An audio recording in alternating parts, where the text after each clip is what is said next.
So today's video I'm going to talk about why in recent moments I've decided that it would be a good idea to get rid of the drug that everyone loves most from my life. Cannabis. Now, I'm going to start this video with saying that I have learnt a lot, felt a lot and owe a lot to cannabis, and I think weed in general has really provided me with some truly valuable insights, and I think this is something actually that is glossed over almost a little too much for my liking with weed, is that it's not as simple as just having a good time, chilling out, and the benefits that can come from that. I actually think there are some really profound mental insights that can be had as a result of this perspective change, and I will get into that later into this video. But what I've decided to do recently, and something that I will stick with, I don't know why I'm telling you this, but I don't know why I'm telling you this, it's not important. It's something I've decided to do recently is get rid of weed, and no longer have this as something that I consistently indulge in. Now, for a bit of backstory to just set the scene as to why I've come to this conclusion, I took about 5 or 6 weeks away from Old Mary because I was in a phase where I would do it maybe twice a week or so. I would tend to do it one night, then go, oh, that's pretty fucking cool, and do it the next night. And what I found was the reason that I stopped doing this was because I got progressively more and more uncomfortable with the way it was making me feel in terms of my productivity. Now, you can imagine that if you're doing this twice a week, you're going to lose at least half a day in terms of productivity. And that wasn't sitting right with me. And generally, I just felt that there was a fallout that was far too prominent. Excuse me. And I just had to get rid of it. Now, I speak with hindsight when I say that, because when I decided to get rid of, just take a hiatus from cannabis, I wasn't actually specifically thinking, oh, it's not making me productive, I don't like it. What I was more thinking about was the fact that I didn't like more basic things, like the fact that I was getting the weed hangovers really badly, and my mental function was just not the way I'd like it to be. So I took some time away from it. And in this period of time, I noticed an exponential amount of growth and increase in my productive behaviour. And I was doing more work, I was getting more done, my body felt better.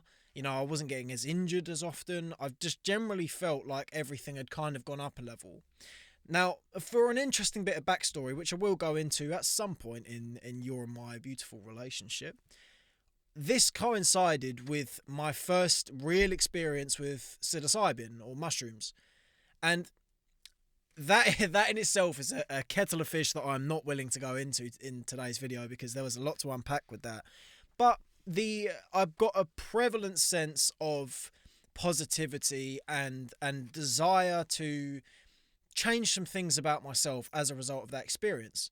Now, I put large in part my increase in productivity and positive behaviours, as well as my recent findings of another realm, as one in the same. I assume that one gave the other.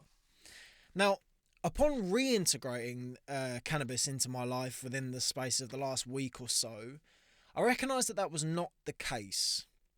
Though, of course, I do genuinely think there were some really profound influences and effects as a result of my psilocybin experience.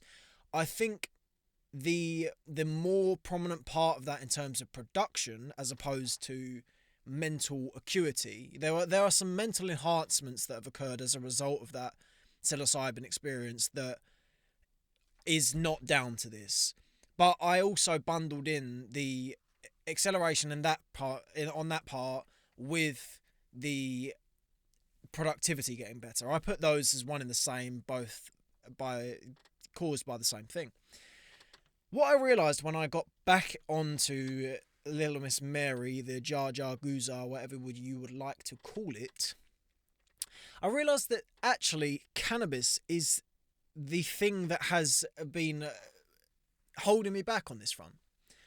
I noticed that almost within about 10 seconds of my first inhalation, I felt this same oozing feeling of Oh, I just feel fucking like shit. I kind of all immediately felt lazy and lethargic and fat. So I felt the best analysis I can say to this is I felt like a fat ginger glasses wearing snob eating snob eating Cheetos out of my own fucking belly button, watching porn and doing all the stupid shit above.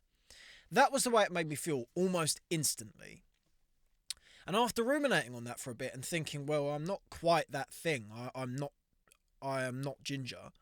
Um, I recognise that actually this is something that is really important to talk about. And it's something that I do think goes by the wayside.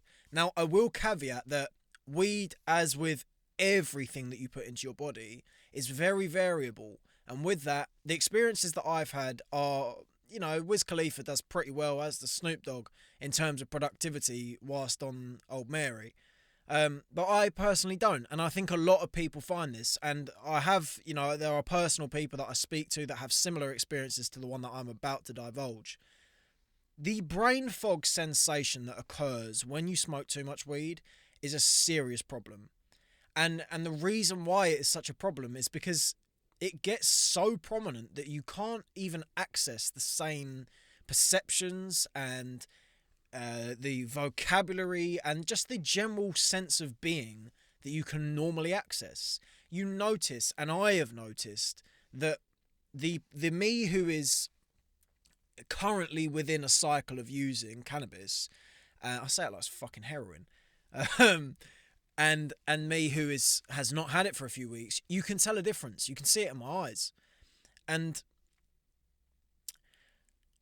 what became painfully prominent to me with this was the fact that the more time that I spend in positions in which I can't access the same level of mental capacity, I mean, that says what it says, doesn't it? If you feel like your mind is not functioning properly, then there's a serious problem.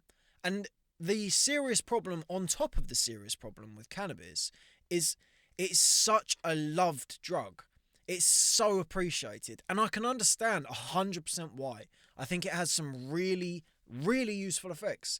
And, I'm not denouncing it as something that's potentially useful. I do think it's potentially useful.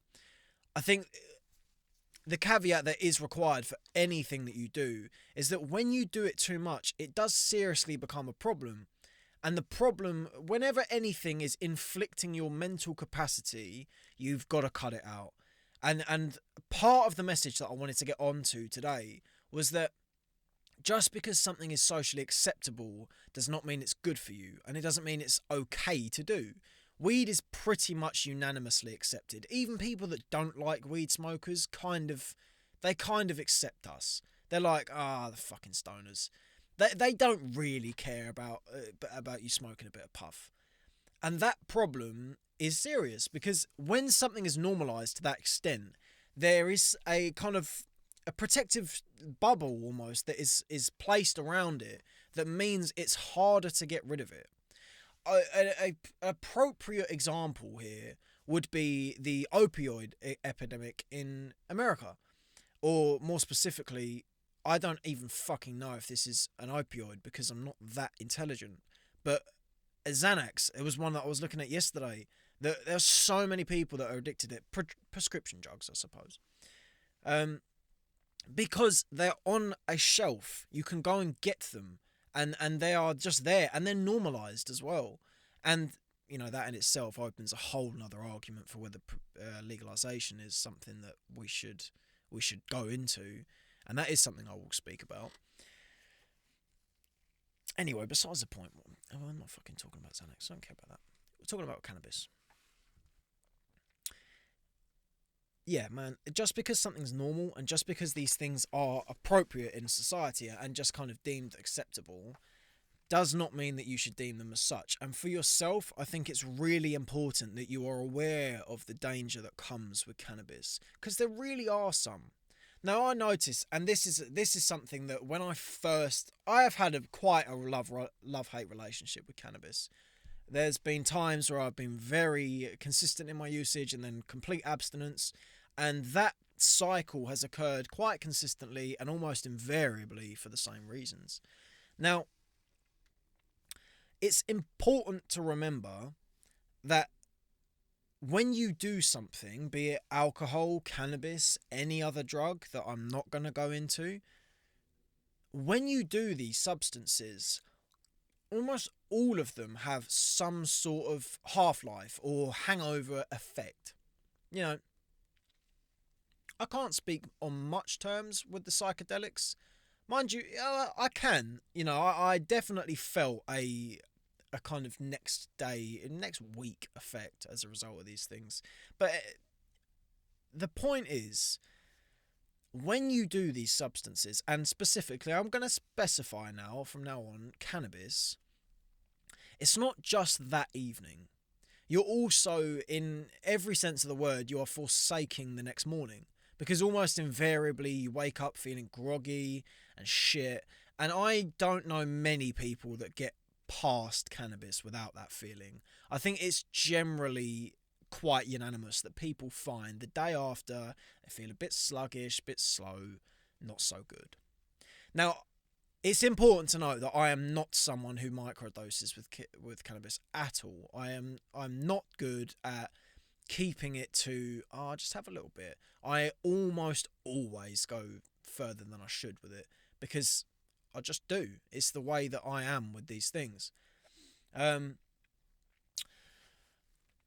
what happens as a result of that is the day after, you start the day not feeling so good about yourself because your body just doesn't feel as good. There's scientific evidence that goes into this that you don't actually access the appropriate level of a deep sleep, rapid eye movement sleep as a result of smoking weed. It just doesn't, it allows your body to access the same gradient of, you know, you've got 4 stages of your sleep cycle. It allows you to access that, but no, I'm fucking talking shit when I say that, actually. It makes you think you're accessing that, but you're not. That was what I was trying to say. I don't want to upset Andrew Huberman. So that in itself means that you don't actually rest appropriately, which we are, you know, everyone can work out that if you don't sleep well the day after, you're probably not going to feel that well. And that certainly happens. Now, with that, if you're anything like me, you're going to eat a shitload of food as well, because munchies are the munchies.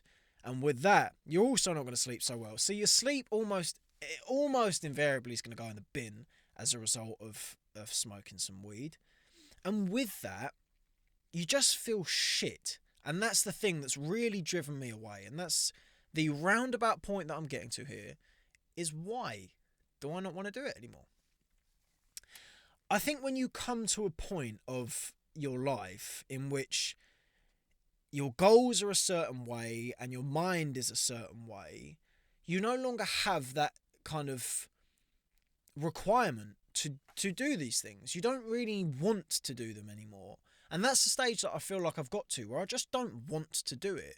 And I don't want to do it because it stands so opposing to who it is that I want to be.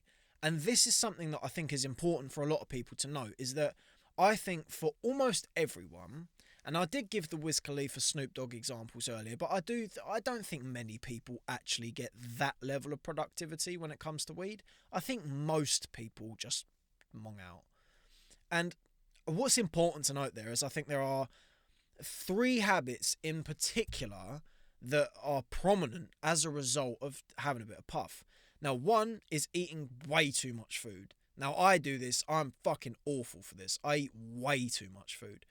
And that's just, it can really throw you off. And it can really throw your practice and your effort and your work off. Because if you eat 6,000 calories in one night, which is pretty doable if you're stoned, that means that if you're someone who's not wanting to gain weight, you are probably going to gain weight as a result of that. You know, you say another 500 calories. If you say you have 2,500 calories as your daily intake for that day, and you're another 3,500 over the top of that, you can add another 500 onto each day. You might gain a pound or 2 by the end of the week. That's long. I don't want that. As well, oh man, the urge to look at certain shapes and sizes in certain colours for a long time is serious on this substance. It is serious, man. I find myself in a real issue with that. And that in itself, you ask David Goggins, ask him. He knows what he's talking about with this. It's not good for you.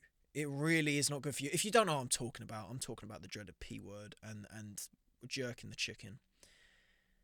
If you are someone that's doing that on a consistent basis, which this is the coinciding effect that I feel is prominent when it comes to cannabis, is I think if you do it, if you're not opposed to smoking weed relatively often, then it's reasonably likely that you're not opposed to eating too much food relatively often and indulging in certain other things too often. It just derails you. And the third thing that I'll come on to here is smoking itself. Taking that time each week to do that, if you don't regulate it, is a problem because you're wasting time. You're spending too much time doing it.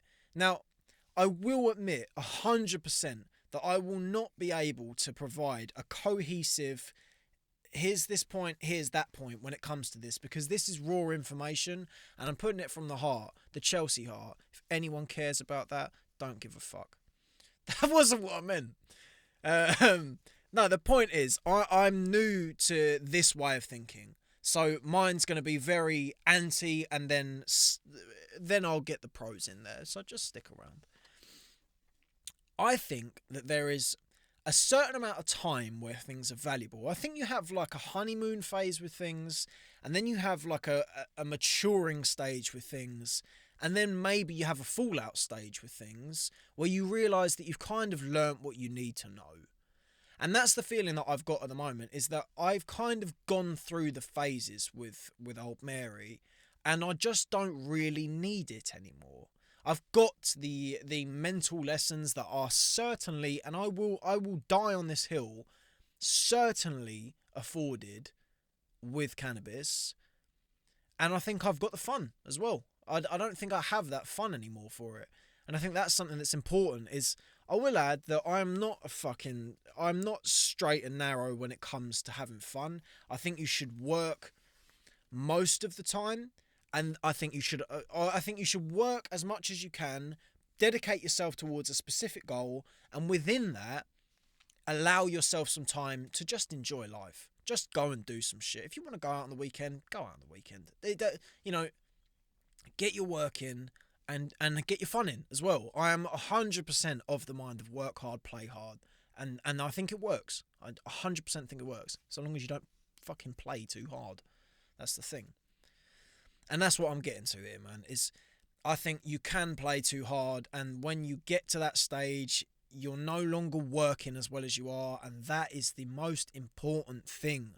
If you're listening to this video, you're probably around my age, and with that, what you've got to be doing is dedicating yourself towards something. And I'm not going to go down the specific or the cliche, work 275,000 hours a day, read 10 million books avenue. I'm not of that. I'm very much of the mind that you put yourself towards a specific idea. Put yourself towards the idea of getting better, and then incorporate habits appropriately, work out how to integrate them properly, and just see where the thing goes. Work hard, but not necessarily towards anything. Just work hard. Work hard on yourself. I'm gonna go on to that a little bit just before we get back to this, because I think it's important to know. Is when I first started choosing to get better at things, I didn't have any concept of mediation. It was 100% balls to the wall. This is what I'm doing. I could be late to the birth of my firstborn child, and if the bed hasn't been made and David Goggins is screaming at me, fuck me, that bed's being made. And it doesn't sound as good as that, because it actually becomes quite inhibiting, because you're doing things that actually aren't that important. Make your bed though. And what I'm going to get to here is, just work through the motions with that. You're gonna find things that you do something, you think it's really important, then you get to a stage where you've learnt enough to go, oh, actually, I kind of don't need that. And oh, I don't need to be that rigid with it. I actually need to be quite flexible to be someone that's productive. I need to be someone that can work through things and work to the occasion, not be someone that's thrown off because they woke up half an hour late. Um, so I digress. That's a point for another video. Cannabis. It is important to know how much damage it can inflict on your productivity, and with that, I think it's I'm taking a step away from it, and with that step, I wanted to provide some insight to the somewhat sinister side that can come with weed, because I do think it's not spoken about enough. I think you've had a bit of a fallout in recent years, or kind of juxtaposing maybe, that you had such a cynical, skeptical wave of, oh, drugs are terrible, everything's terrible, and now you've got people that are going, nah, man, drugs are cool, bro, and are advocating to such an extent that they are blind to the negative side and the implications that can come from usage. I do think it's important that we shine light on that, because I think the more that you promote a message that these things are fine and 100% to the T fine, you're just wrong. And that's the thing.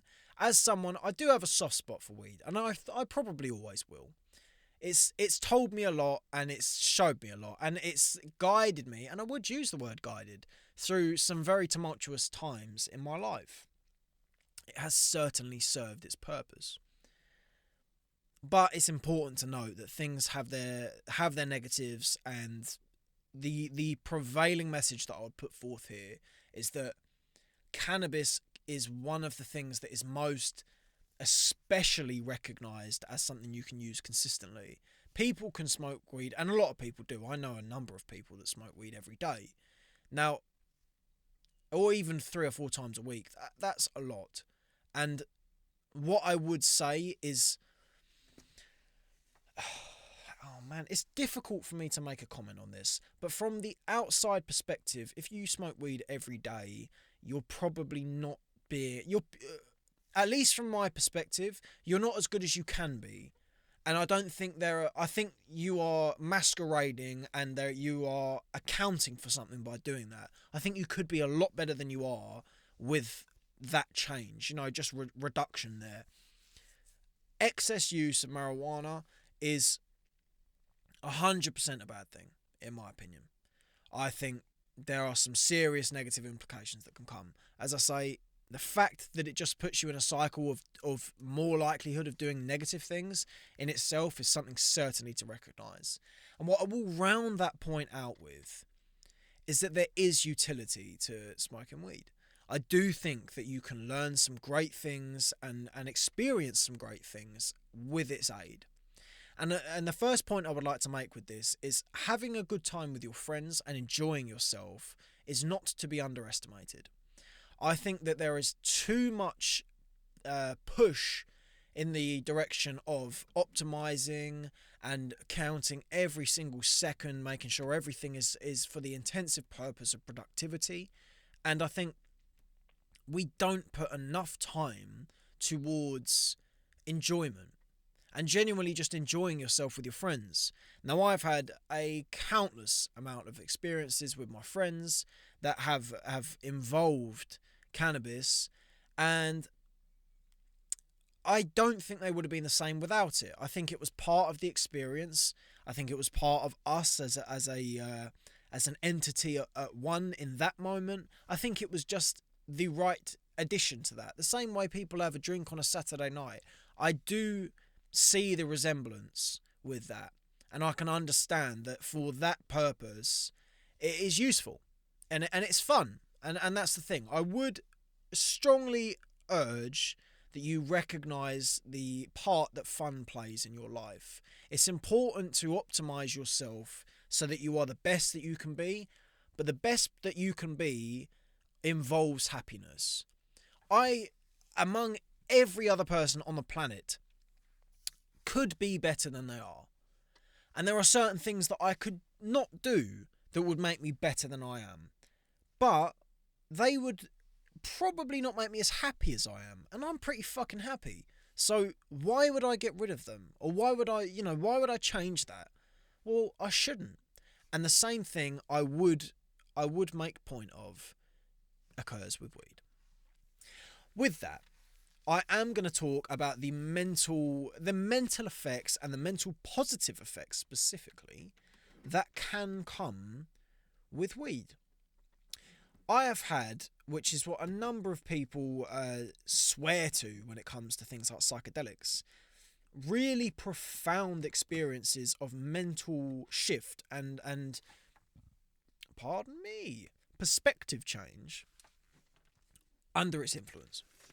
I think it can put you in a place where you can look at yourself from either one, a particularly negative view that forces you to reinforce the positive parts of yourself, or a particularly positive view that can make you recognize that actually, I'm not so bad. I fell into a terrible rut of thinking that basically I was just shit. Like, everything I'd done was not good enough. I hadn't worked as hard as I said I had. I don't do what I say I do.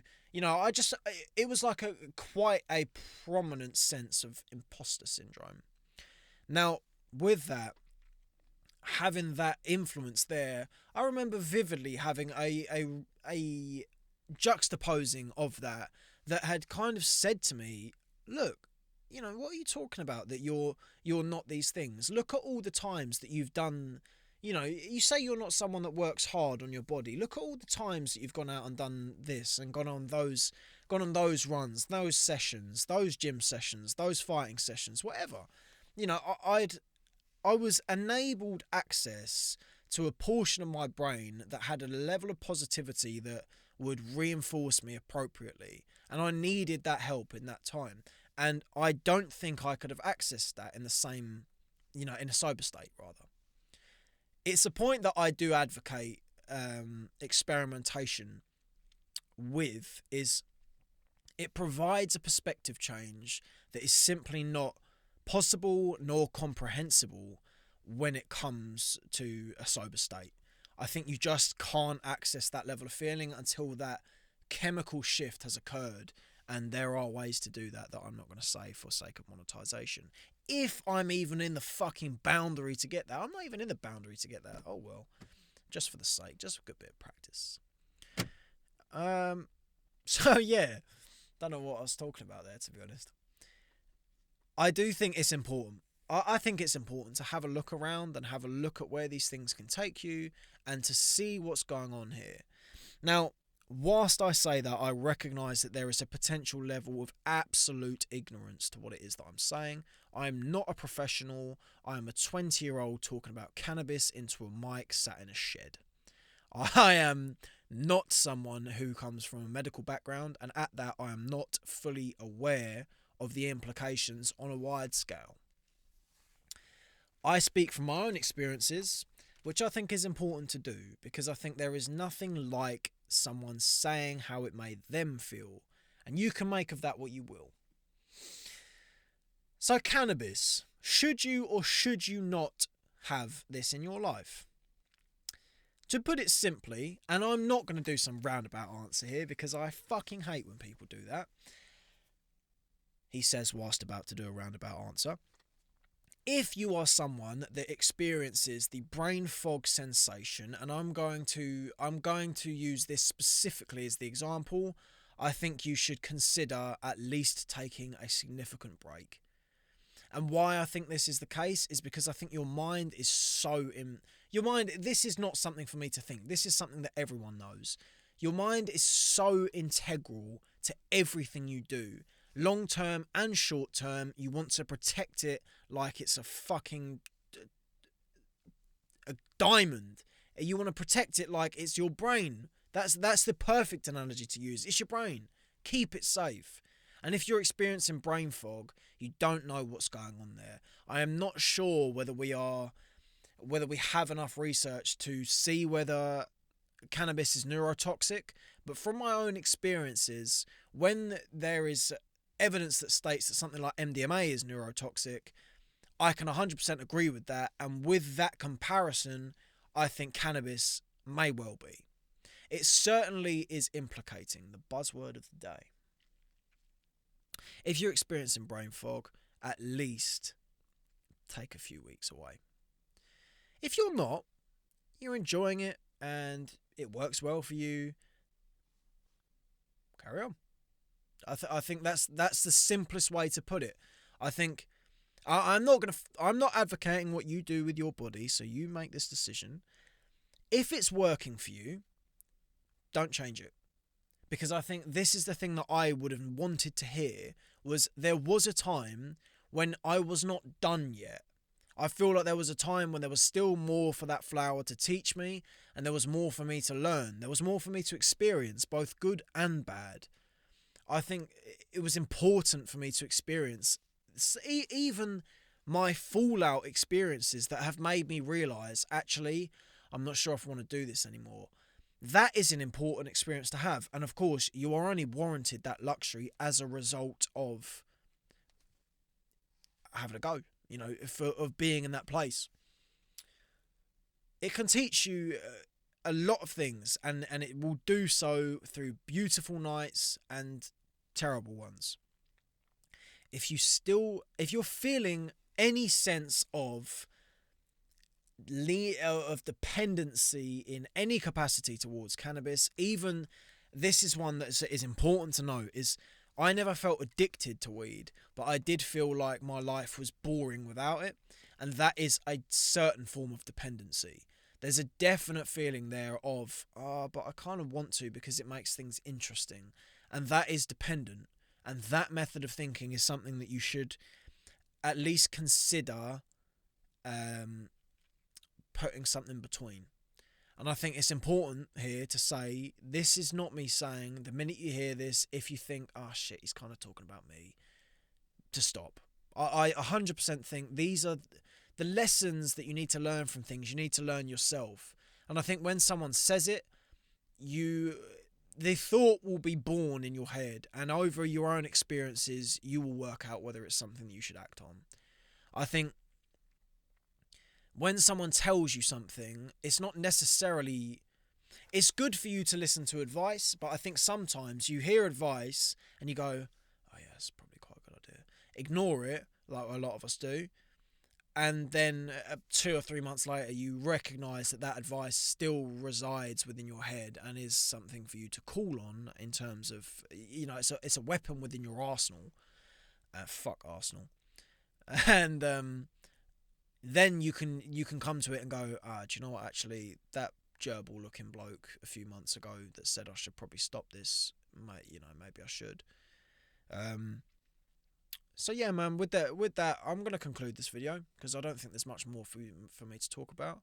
I've spoken for 35 minutes or so, and the extent of the conversation has just been about a green leaf that can change your mind in good and bad ways. So, with that being said, normal gets you nowhere, as they say, and fucking aliens smoking the Jar Jar. I do hope that no one in this video recognises that is up there whilst I'm doing this. He's staying there. It's part of the culture. Right. See you later, chaps. Enjoy yourselves. Take care. Love you all.